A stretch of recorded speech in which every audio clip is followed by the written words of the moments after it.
so we're going to be massaging the back. We're going to be working the back.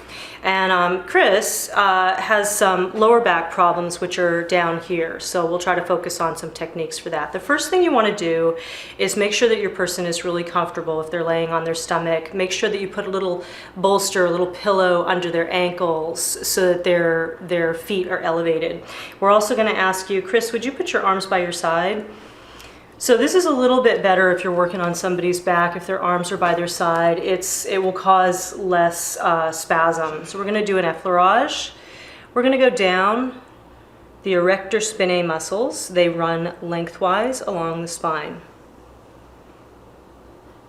right next to the spine. I'm putting a fair amount of pressure into the palms of my hand, and the butt is a really good extension of working the back. I'm also putting pressure at the top of his shoulders, and I'm going across his shoulders toward the shoulder blades. This is all still the basic technique called effleurage.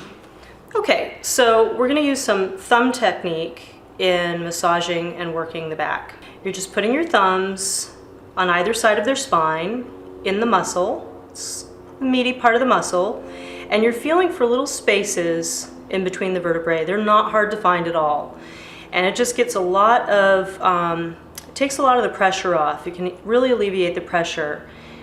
Some people would call this a shiatsu type of massage, which is an Eastern technique, or acupressure. Some people do certain pressure points.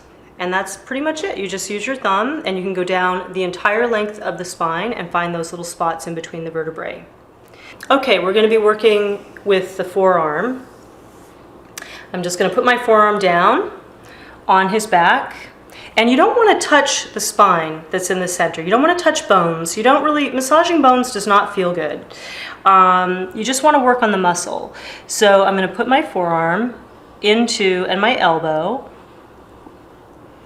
into the muscles on the side of his spine. These are called the erector spinae muscles that run lengthwise down the spine. And this feels really good. You can do that 3 times, 10 times.